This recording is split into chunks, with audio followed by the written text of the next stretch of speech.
jellies and jellyfish, one of all sizes, welcome back to A.S.K's videos. If you're new here, I do cartoon reviews, and if you enjoy that kind of stuff, consider subscribing.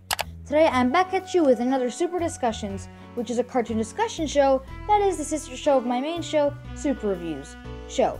Since the most important part in this podcast-like video is the sound, if you don't understand what I'm saying at some points, turn on the captions for English subtitles. The first episode of this show, which was on the fundamentals of storytelling, is in the card, and that video explains what this show is about in a bit greater detail. So yeah, today we are talking about what makes a bad writer.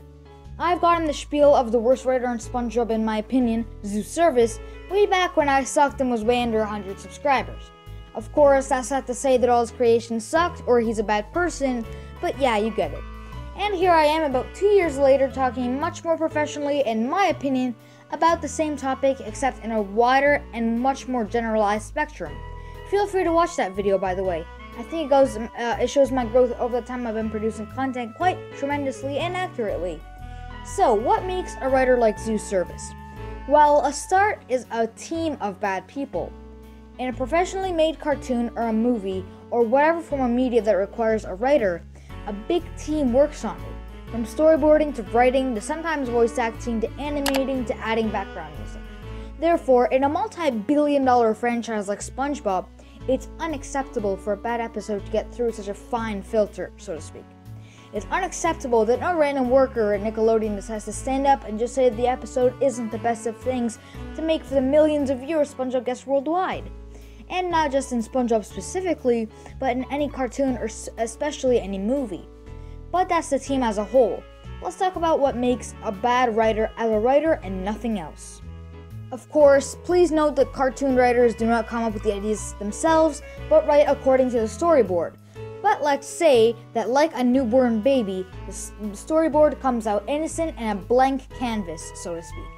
How can the writers tamper it to make it a bad episode and make them bad writers for that particular piece of art? Well, we can start with an example. Season 8 of SpongeBob, to many including myself, was a lot of wasted potential. Many episodes such as Restraining SpongeBob, Smooth Jazz at Bikini Bottom, Accidents Will Happen, Squiditis, Glove World RIP, For Here or To Go, Super Evil Aquatic Villain Team Up is Go, The Good Krabby Name, and many more. The problem is mostly in the writing. Maybe the storyboarding is responsible in an episode like Super Evil Aquatic Villain Team Up is Go, but not in something like Accidents Will Happen or Restraining SpongeBob. The writing takes the idea or premise and does the things you do to mark yourself as a bad writer, and here we finally go.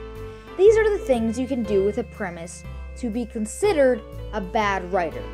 Making unlikable characters, lack of comedy, going the wrong direction with the plot, adding filler, mocking the audience in a satire meta-like fashion, Teen Titans Go, bad pacing, adding mature themes that don't match the kind of show you are, not acknowledging your genre or needed feel for the kind of show or premise you're writing, and including plot holes. I think if you include any of these, you have a bad episode, which makes a bad writer. Okay, those were my thoughts on what make a bad or less than good writer. I hope it helps some of you, not only to write per se, but to understand just for life and knowing. I don't think I'm a genius or whatever, but I just emptied my thoughts in hopes someone might listen, so I hope you did. Don't forget to like and subscribe, and comment down below any things you think make a bad writer. And if you have any future topics you would like me to hit on in Super Discussions or any other, be sure to leave it in the comments below. Any good ones definitely get a heart from me. Check out my website and second channel in the description below. Thanks for watching, and I'll see you guys next time. Peace out.